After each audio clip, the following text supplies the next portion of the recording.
שלום, וברוכים הבאים למבזק חדשות הדמוקרטיה היחידה במזרח התיכון. אנחנו בשידור חי לסיכום שבוע מהשחורים שידעה מדינת ישראל. אנחנו נמצאים היום בסיטואציה שבה המצב הביטחוני של ישראל, מבחוץ ומבפנים, הגיע למצב של סיכון קיומי. ישראל היום נמצאת בסכנה אמיתית. עכשיו אנחנו צריכים רגע לבחון את כל מה שקרה ולראות איך כל זה מתחבר לאדם אחד. אדם אחד בלבד. הוא אחראי העל למצב שבו ישראל בסכנה קיומית. לא סתם אמרנו כל החודשים וכל השנים שנתניהו מסוכן למדינה, עכשיו כולנו רואים את זה.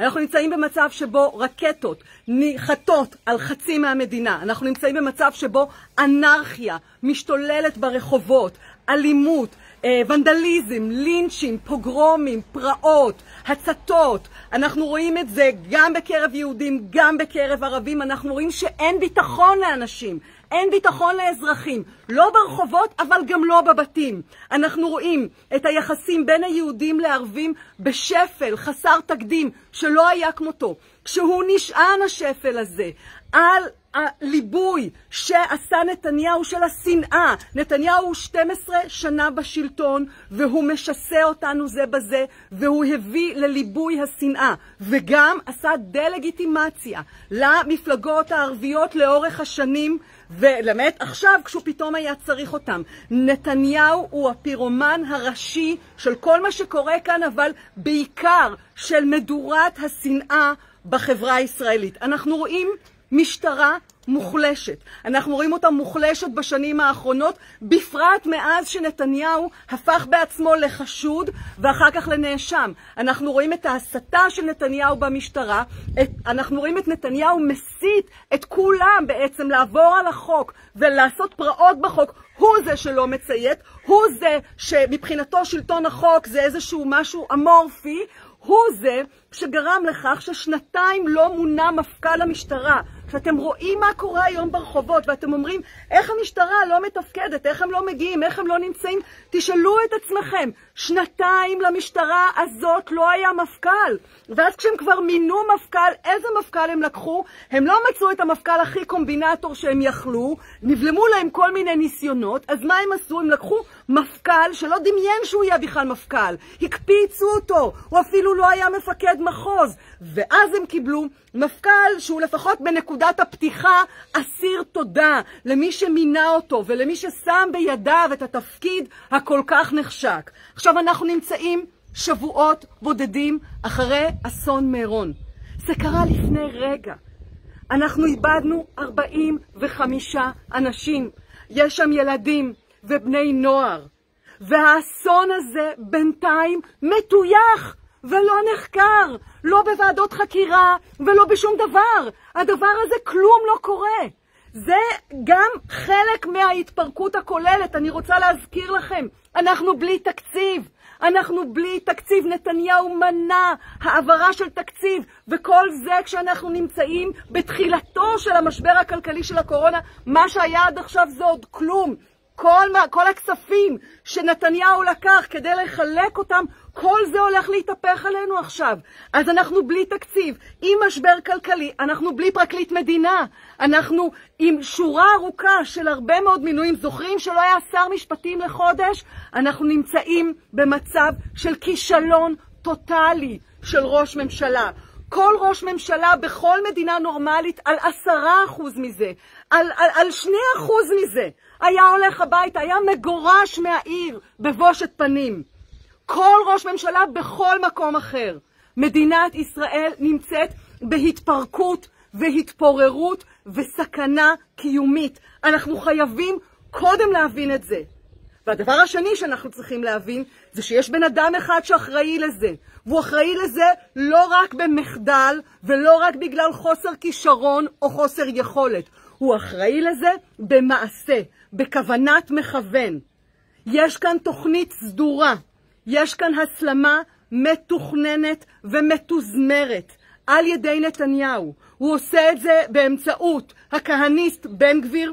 הוא עושה את זה באמצעות הסתה שיש ברשתות החברתיות ובוואטסאפים, תוך שימוש והפעלה של משטרת אוחנה, נתניהו, וגם תוך שיטוי של אותה משטרה, כל זה כדי לייצר עימות בין יהודים לבין ערבים, כל זה כדי להדליק את החמאס, כל זה קורה בעיתוי מדויק של העברת המנדט ללפיד, כדי לטרפד את ממשלת השינוי, כדי לקפל את בנט, כדי לסכל את האפשרות שתקום פה ממשלה אחרת, ונתניהו ייאלץ לצאת מבלפור. זה הסיפור של מה שקורה עכשיו, ואני אומרת לכם את זה, כל זה ככותרת. בעוד רגע אני לוקחת אתכם למסע בקרב העובדות, כדי שתראו איך כל מה שאני מספרת הוא תוכנית סדורה. זה לא אמירה פרשנית שלי, היא מגובה בעובדות. עכשיו שימו לב, קודם כל כדי להיכנס לסיפור של השבועות האחרונים, ואני הולכת לתת לכם תאריכים ופעולות. כדי להיכנס לסיפור הזה, בואו ניכנס רגע לראש של נתניהו. מה הוא יודע? מה יודע נתניהו? אז אחד, הוא יודע שהר הבית זה חבית חומר נפץ.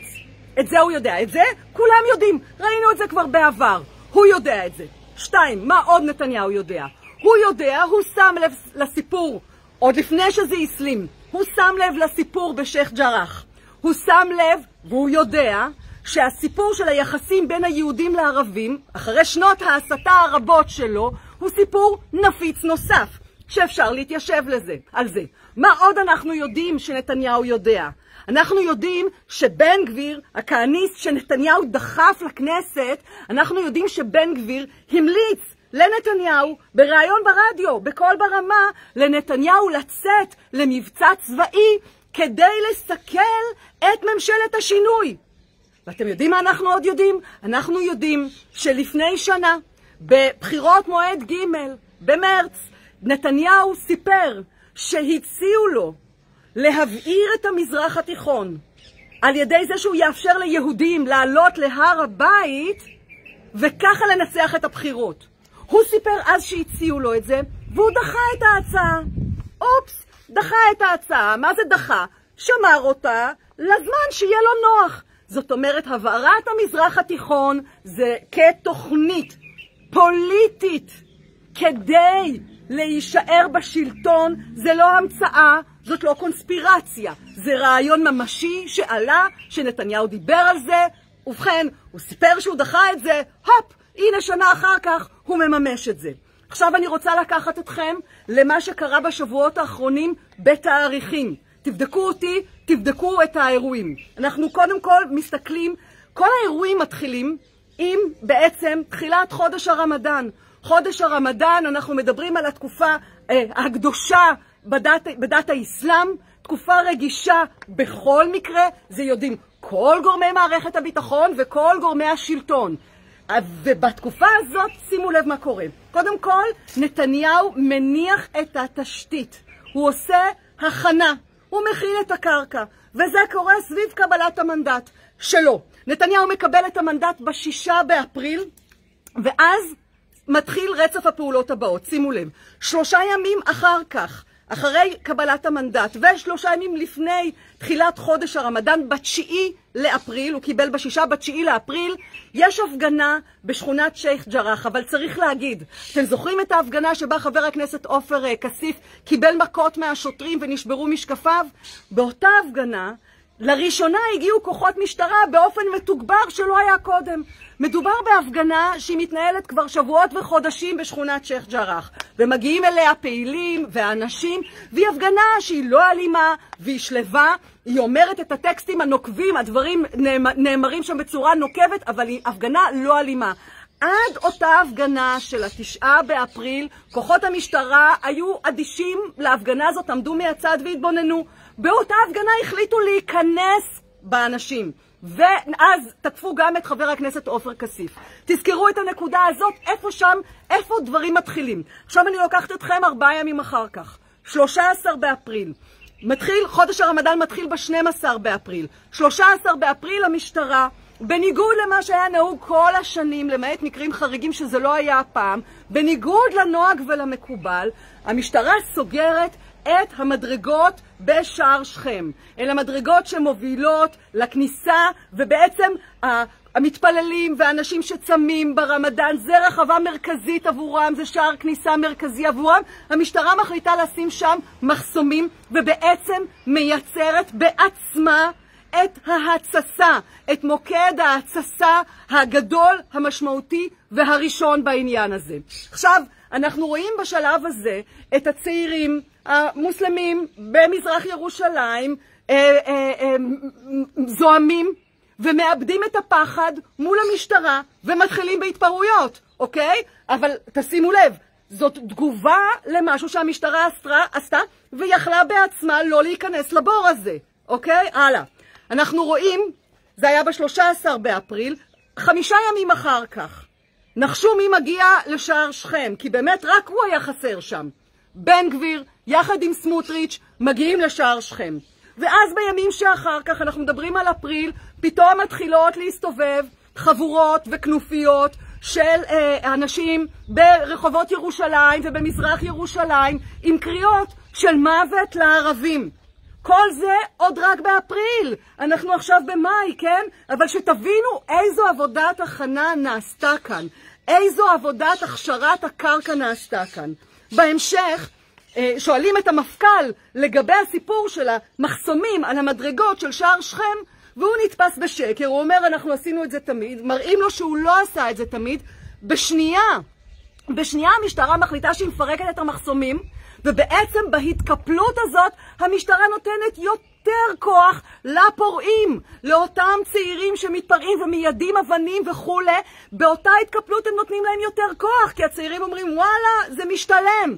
שתבינו את רצף הטעויות הקטלניות של המשטרה. הלאה. כל זה היה באפריל. עכשיו שימו לב מה קורה במאי. ב5 במאי זה היום שבו לפיד מקבל את המנדט. אז אם באפריל עשינו את ההכנה, הגענו למאי למימוש. ב5 באפריל, באותו יום שבו לפיד מקבל את המנדט, איתמר בן גביר, הכהניסט שנתניהו דחף לכנסת, מבקר בלוד. נכון, תהיתם איך פתאום צצה לוד? איך פתאום התחיל כל הבלגן בלוד? אז הנה, כל הסיפור עוד מתחיל ביום שבו לפיד מקבל את המנדט, איתמר בן גביר בלוד, בביקור, יחד עם ראש עיריית לוד, שהוא לגמרי במקרה תומך של נתניהו, שלגמרי במקרה ניהל את קמפיין הליכוד בבחירות מועד ג'. מדהים, אה? ושם אומר בן גביר לאנשי לוד, אנחנו השליחים שלכם. שם מתחיל הליבוי, שם מתחיל סיפור לוד ביום שלפיד מקבל את המנדט ב5 במאי. שימו לב מה קורה ב6 במאי.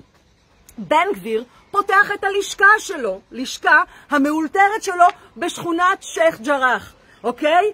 הפרובוקטור המקצועי הזה מייצר מדורת התססה חדשה, כאילו שלא היה מוצס קודם. ב7 למאי, כן, אנחנו עוברים עכשיו, עברנו לרזולוציה של יום אחרי יום. ב7 למאי, משטרת אוחנה ונתניהו יורה רימוני הלם בתוך מסגד אל-אקצא, בתוך המקום שקדוש למוסלמים. בדיוק שם. ואם זה לא מספיק, אז שיהיה גם איזה רימון הלם לתוך מרפאה. כאילו, למה להסתפק בלהציס אותם בצד אחד? בואו נציס אותם all the way. אחר כך, אנחנו עדיין ב7 לחמישי, נתניהו אומר לבן גביר לצאת משכונת שייח ג'רח. תכף נדבר על הפעולה הזאת, על העלק פעולות מרגיעות שעושה נתניהו. אבל תשימו לב, נתניהו אומר לבן גביר לצאת משייח ג'רח, ומה הציטוט שאנחנו שומעים בתקשורת? אם לא תעזוב, יירו טילים על ירושלים. יא אללה. איזה נביא ביבי. נביא? הוא לא נביא, הוא פאקינג אותת לחמאס ונתן לחמאס רעיון מה לעשות. מפתיע שבאמת 5 ימים אחר, 3-4 ימים אחר כך נוחתים טילים על ירושלים. ככה נתניהו עובד, מאותת, נותן רעיונות. עכשיו זה קורה ב7 במאי, תראו מה קורה ב8 במאי. זוכרים את חסימת האוטובוסים? זה קרה לפני 5 ימים, 6 ימים. זוכרים את חסימת האוטובוסים? מתפללים שעולים להר הבית. אנחנו מדברים על חודש הרמדאן, זה הימים האחרונים של חודש הרמדאן, שהם הימים הקדושים ביותר בחודש הקדוש ביותר. אנחנו מדברים על אנשים שנמצאים בצום. רוצים לעצבן אותם? בבקשה, תעצרו להם את האוטובוסים. אל תיתנו להם לעלות למקום הקדוש ביותר, מבחינתם, בחודש הקדוש ביותר, בימים הקדושים ביותר, תנו להם לצעוד ברגל, ברור. זה היגיון, ככה מרגיעים, ככה מכילים, כן? אז זה קורה ב8 במאי. עכשיו, חשבתם שפה זה נגמר? אנחנו מגיעים ל10 במאי. 10 במאי אגב, אנחנו היום ביום שישי. 10 במאי זה יום שני האחרון. אני יודעת שזה נראה כאילו עבר נצח. ביום שני האחרון, 10 במאי, יום ירושלים, נפתח בכניסה של כוחות גדולים של המשטרה להר הבית. ואם לא הספיק לנו קודם רימוני הלם במסגד, אז יאללה, עוד סיבוב. למה לא? למה לעצור בפעם אחת? אז עוד רימוני הלם, וכוחות גדולים, ומאות פצועים. עכשיו צריך להגיד, גם שוטרים נפצעו. הצעירים הערבים, או לא רק הצעירים בכלל, היו גם ערבים שידעו אבנים וניסו לפגוע. אבל תשימו לב, לאחריות יש בן אדם אחד שאחראי לזה שזה בכלל קורה. והכל הוא מן מעגל של גירוי תגובה, גירוי תגובה, גירוי תגובה, גירוי תגובה, אין סופי. כשיש בן אדם אחד שהוא מלמעלה. עכשיו רגע, אנחנו רואים שעד אותו רגע, בעצם עד הצהריים, יש את סיפור מצעד הדגלים. ובעצם כל הזמן מספרים שמצעד הדגלים הולך לעבור ברובע המוסלמי. וכל הזמן אומרים, כן, לא, לא, כן. ואנחנו שומעים שהמשטרה אומרת לנתניהו, כן, שזה יעבור. אוחנה, שזה יעבור ברובע המוסלמי. ורק בגלל שהצבא והשב"כ מזהירים את נתניהו ואומרים לו שזה מסוכן, שזה נפיץ, נתניהו משנה את התוואי של מצעד הדגלים. אבל מתי הוא עושה את זה? ברגע האחרון. לצורך העניין, זה כאילו הוא לא שינה דבר. זה כאילו הוא לא שינה דבר, ואז אנחנו מקבלים בסוף, לפנות ערב, תמונות אחר הצהריים של אותו יום ירושלים, ואנחנו מקבלים תמונות של המונים רוקדים בכותל, אנחנו רואים תמונות של עצים ליד מסגד אל-אקצא שנדלקו בגלל שהערבים אגב זרקו זיקוקים על המשטרה וכו', אבל העצים שליד המגדל עולים באש, ובכל העולם מתפזרות תמונות ווידאוים של המוני בני נוער חוגגים בכותל לשיר שהוא שיר של נקמה, זה המילים שלו, שיר של נקמה, וברקע רואים את הבעירה שנראית כאילו המסגד או משהו בסביבת המסגד עולה באש. לדימוי הזה, לא משנה מי התחיל, מה התחיל, לדימוי הזה שמתחיל להסתובב, ועוד פעם, מישהו כאן הסתובב עם מצית ועם חבית בנזין, כן? מישהו כאן עשה כאן תוכנית שלמה כדי להגיע לאותם רגעים עציסים. ואז אנחנו מקבלים באותו יום, בשעה 6 בערב, החגיגות היו קצת אחר כך, ואנחנו מקבלים יחד עם זה את התחלת הפעילות של החמאס. החמאס יורה רקטות על ירושלים, ובעצם כאן אנחנו מתחילים למחרת כבר החמאס יורה רקטות גם על תל אביב, ועל המרכז, ועל השפלה, ועל בכלל גוש דן, ואפילו על השרון, ובהמשך גם אנחנו מקבלים אפילו רקטות שמגיעות עד לנהלל, וכמעט עד לאילת. עכשיו, תשימו לב, איך מרגע שהדבר הזה מתחיל עם החמאס, תוך כלום זמן פתאום יש מבצע. אתם שמתם לב? אתם זוכרים מתי בפעם האחרונה נכנסנו למבצע בכלום זמן? אני לא אומרת שצה"ל לא צריך, צה"ל מלא פעמים מגיב. צה"ל מלא פעמים מגיב גם בצורה קשה ובצורה לא פרופורציונלית, אבל לא כל פעם שצה"ל מגיב קוראים לזה מבצע. וכאן, בכלום זמן, פתאום מתרומם לו מבצע. זוכרים שאיתמר בן גביר הציע לביבי, תעשה מבצע צבאי אם אתה רוצה לסכל את ממשלת השינוי? ופתאום יש לא רק מבצע, יש לו שם. ואיזה שם יש לו? שומר החומות. שם מתכתב עם הסיפור הירושלמי.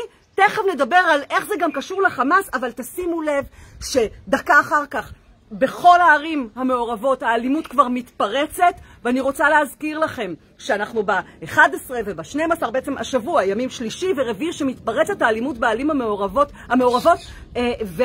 בערים המעורבות, ולוד הופכת למוקד. אני מזכירה לכם, בסך הכל כמה ימים קודם לכן, פחות משבוע קודם לכן, היה איתמר בן גביר בלוד באותו ביקור, ובעצם התחיל את כל הביאבוע הזה. אז העובדה שמדינת ישראל עולה בלהבות לא מקרית. יש כאן מהלך מתוזמר. אתם ראיתם את עבודת ההכנה בחודש אפריל? אתם ראיתם את ההסלמה, איך כל פעם זה עוד צעד ועוד צעד ועוד צעד. ברור שכל צעד לבד לא רואים את התמונה, אבל אם מחברים את הנקודות, אתם רואים איך במאי, את עבודת ההכנה של אפריל, אנחנו כבר רואים את המימוש. ואז אנחנו רואים את ישראל עולה בלהבות. עכשיו צריך להגיד כמה מילים על האלימות בערים המעורבות. קודם כל, כדי להבין את זה, אני ממליצה להסתכל בפייסבוק של איתמר בן גביר. אתם רואים איך הוא אומר, אני אהיה היום בלוד, אני אהיה ברמלה. הוא בעצם, הביקורים שלו במקומות האלה, אחר כך אלה, אנשים מגיעים, הוא קורא לאנשים לבוא, להגן על יהודים. אנשים מבינים מה הוא אומר. הוא לא צריך להגיד דברים שהם עבירה על החוק. אנשים מבינים מצוין למה הוא מתכוון. זה חלק אגב מהתחכום שבו הוא פועל. ואז מגיעים. ואז האנשים מגיעים. עכשיו, לזה אנחנו צריכים לצרף את כל מה שקורה ברשתות החברתיות. ופה צריך להגיד, יש גם הסתה ברשתות החברתיות בקרב הערבים, בקרב הצעירים הפורעים, וגם בקרב יהודים. בקרב הצעירים יש את סיפור הטיק-טוק, שאם אתם שואלים אותי, אם אני הייתי עיתונאית שדוברת את השפה, אני הייתי הולכת לחקור איפה נולדו הסרטונים האלה, איך נולדו הסרטונים האלה, איך זה התחיל, מי שם שפך את האש, מי שם עשה את הליבוי. מעבר לזה שזה יושב על שנים של הזנחה של החברה הערבית, על פשיעה שלא מטופלת, החברה הערבית צועקת שנים לשלטון, לקחת את הנשק הלא חוקי שמסתובב שם. הרבה מהגורמים שמסתובבים בקרב הפורעים הערבים הם גורמים עבריינים. צריך להגיד, זה לא הליבה של החברה הערבית, זה השוליים של החברה הערבית. זה גם צעירים מוסתים, וזה גם עבריינים שמסתובבים עם כלי נשק לא חוקי, ומסתובבים עם, ואז אתם שומעים על ירי חי. כן, הם עבריינים. המשטרה לא טיפלה בהם, השלטון לא טיפל בהם. הם מתחננים לעזרה החברה הערבית כבר, מה זה חודשים? שנים. יש גם הסתה ברשתות בקרב היהודים. אנחנו רואים את זה. הם מתארגנים, תבואו בשעה כזאת וכזאת, תבואו לטיילת בבת ים, תביאו אגרופנים, תביאו עלות, תביאו כלי תקיפה, הולכים, נשבור להם את העצמות, אנחנו שומעים. חלק מהחומרים אני העליתי גם אצלי, גם בטוויטר וגם בפייסבוק. אנחנו רואים באותם קריאות לוונדליזם וקריאות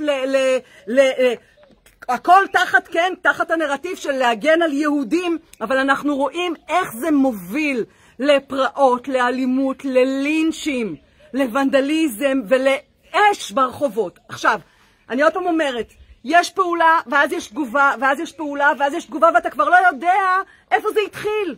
אבל אני לקחתי אתכם לאיפה זה התחיל. עוד באפריל עם עבודת ההכנה, ואחר כך במאי עם הליבוי. יש קטע כזה, לא צריך הרבה, כשיש יחסים שהם גם ככה יחסים שניתנים בקלות להדלקה, לא צריך הרבה, מספיק זיק אחד כדי להדליק בעירה גדולה.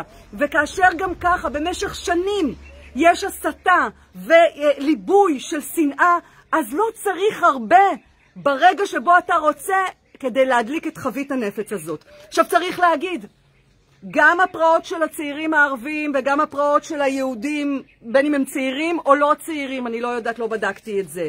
בכל מקרה, מדובר בשוליים של החברה הישראלית, גם הערבית וגם היהודית.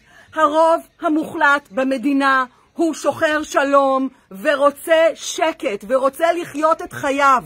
והחברה הישראלית היא חיה בצורה משולבת. אנחנו פוגשים אחד את השני בבנק, בדואר, בסופר, בתחנת הדלק, בבתי החולים, בקורונה, באחרי הקורונה. אנחנו חיים כחברה מעורבת כבר מאז ההתחלה, זה קטע כזה, וזה תמיד היה שברירי.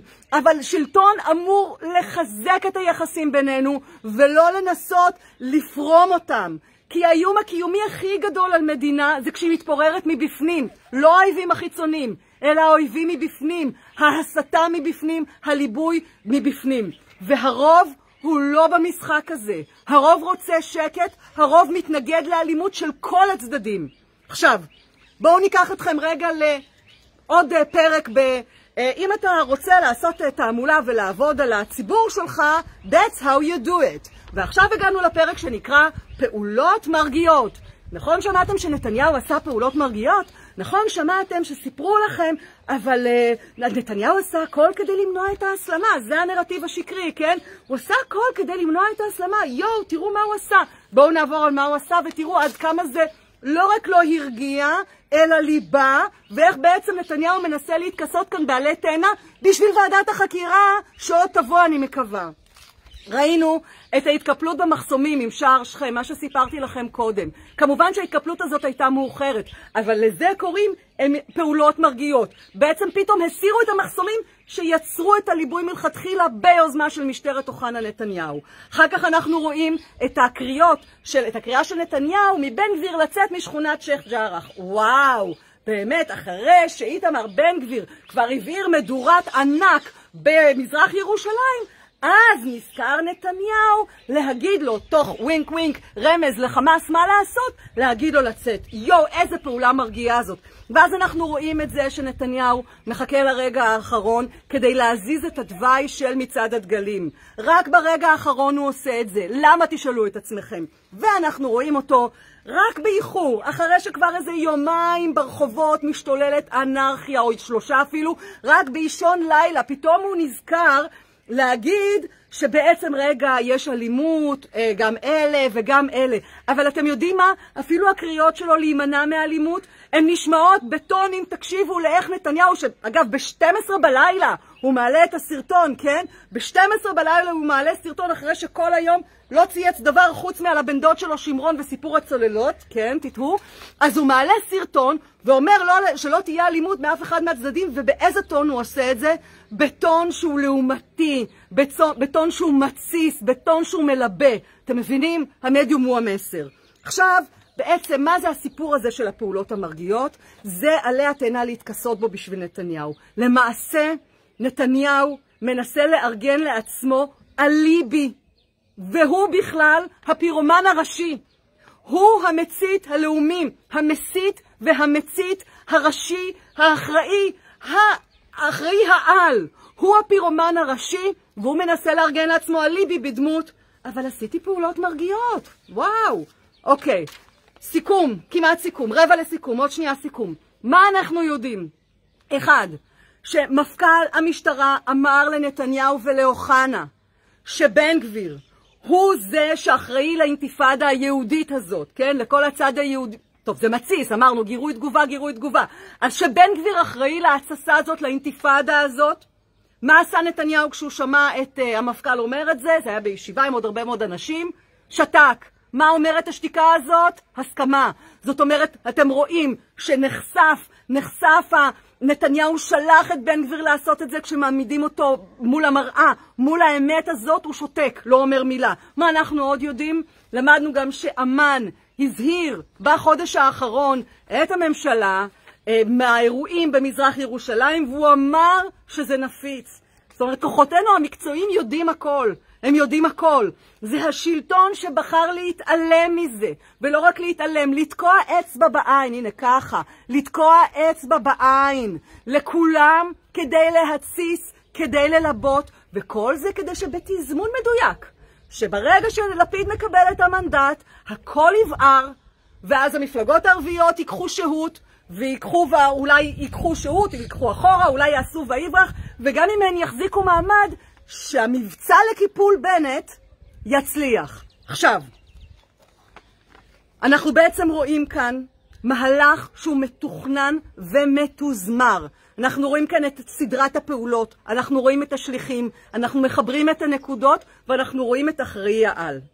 את כל מה שאני מספרת לכם, את כל הסיפור הזה של איך נתניהו במהלך מתוכנן, באמצעות בן גביר, באמצעות מה שקורה ברשתות החברתיות, באמצעות המשטרה, מייצר, מלבה, מצית את העימות בין היהודים והערבים, מדליק את החמאס, רק כדי לסכל את ממשלת בנט ולפיד, רק כדי לדאוג לכך שהוא יישאר בבלפור ולא יצטרך ללכת להתמודד עם משפטו. אתם זוכרים, הוא מנסה להימלט ממשפט ומכלא. כל הדבר הזה שאני מספרת לכם כרגע, כמעט ולא מדובר בתקשורת. בואו ניקח רגע פאוזה על הדבר הזה. כל מה שאמרתי, אלה עובדות ידועות. לא גיליתי כאן שום סוד. שום דבר, כל מה שסיפרתי לכם אלה עובדות ידועות. Just connecting the dots, that's it. וכאשר מישהו כבר יושב באיזה אולפן ומנסה לעלות ולדבר על האחריות של נתניהו לסיפור הזה, מיד המגישים קופצים עליו, סותמים לו את הפה ועוברים לנושא הבא. וכאשר יושב כבר איזשהו פרשן בכיר בערוץ כזה או כזה, וכבר אומר, כן, באמת זה מאוד נראה שזה באמת מאוד שירת את נתניהו. לא, זה לא שירת את נתניהו. נתניהו יזם את זה. הוא עשה את זה. אלמלא נתניהו זה לא היה קורה. It's that simple. ובערוצים לא אומרים את זה. מסרבים לראות את זה. מסרבים להראות את זה. במקום זה נותנים לו שופרות לשבת ולהציג תמונה מעוותת. ולטמטם את הציבור בנרטיבים שקריים. ויותר מזה, במקום זאת, התקשורת מארחת את הכהניסט המצית, שליחו של הפירומן הראשי, אז הפירומן שמבצע בפועל, בן גביר, באולפנים, ונותנים לו פתחון פה, ונותנים לו לדבר, והוא בכלל הפך עוד מלפני הבחירות ומאז הבחירות לכוכב באולפנים, ונותנים לו לגיטימציה, ונותנים לו הכשר, ונותנים לכהניזם הכשר. ואל תתבלבלו, כמו ששמעתי היום באחד האולפנים, יש את בן גביר ויש את מרץ. לא, כהניזם זה לא ימין ושמאל. זה לא ימין, ומרץ זה לא ההפך של זה, ולא, אף אחד לא יכול לקחת את הכהניזם במשוואה של הימין ושמאל הסטנדרטי בישראל. אנשי ימין יגידו לכם את זה. כהניזם זה מחוץ ללגיטימציה. זה גזענות, זה שנאת האחר, וזה ניסיון להדיר, זה עליונות הגזע, עליונות היהודים. זה לא בשיח שלנו.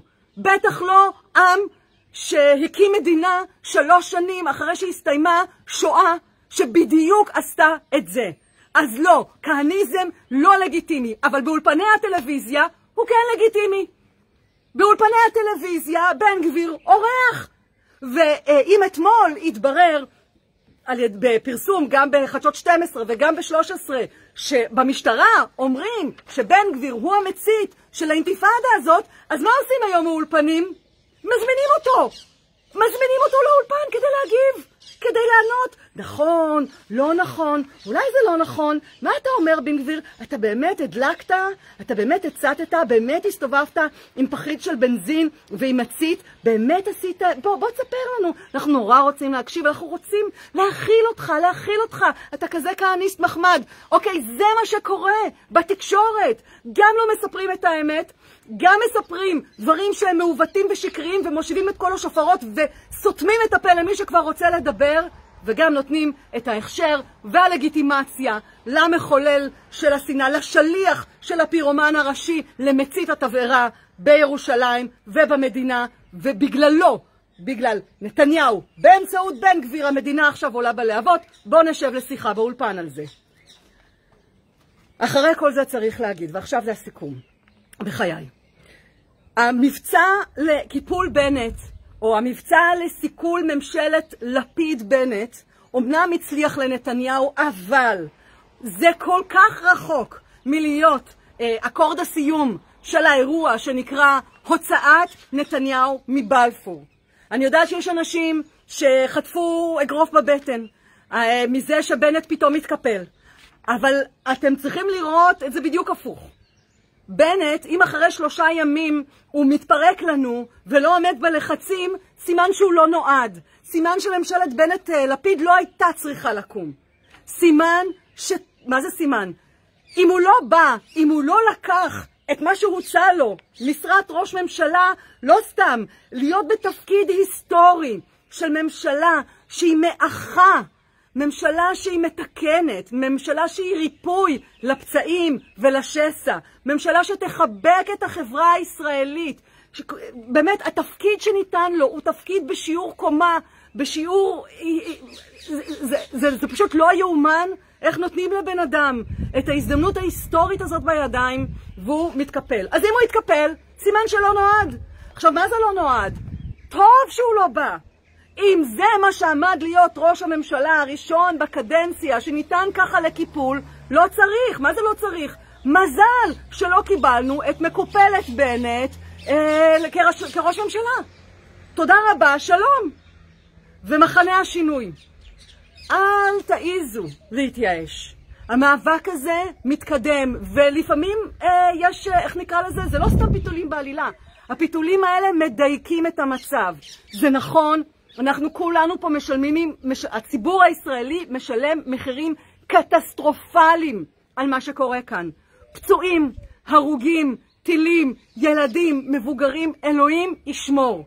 אלוהים ישמור איזה נרקסיסט, סוציופט, שלא אכפת לו מבני אדם, נמצא כרגע בראשות המדינה, ומוכן להבעיר את המדינה הזאת, רק כדי שהוא לא ייאלץ להתמודד עם העובדה שהוא עבריין, שעשה עבירות, שנתפס, שעומד למשפט, ויש סיכוי די גבוה שהוא גם יגיע לכלא. הוא מוכן להקריב חיים של אזרחים. אבל לצד המחיר העצום הזה שהציבור בישראל משלם, ואני כל כך, זה קשה להגיד את המילים האלה, קשה לתפוס שזה ככה, אבל ראיתם במו עיניכם, לצד כל זה צריך להגיד, מחנה השינוי מתקדם. מחנה השינוי מתקדם, והאנשים הלא רלוונטיים זזים הצידה. ואני לא יודעת להגיד לכם מה יקרה ב-19 יום שנותרו למנדט של לפיד, האם הוא יצליח להרכיב ממשלה עם גדעון סער בצורה כזאת או אחרת, האם יש כל מיני תסריטים שרצים, לא יודעת. אבל גם אם יהיו בחירות נוספות, אישיות או כלליות, זה לא משנה. מחנה השינוי גדל ומתרחב. האנשים שנפתחות להם העיניים לגבי מה שקורה כאן הולכים ומתרבים. אנשים מבינים, אם קודם צעקנו, תקשיבו, אין תקציב, זה נראה לכם נורמלי, עכשיו אנשים מבינים שאין להם ביטחון.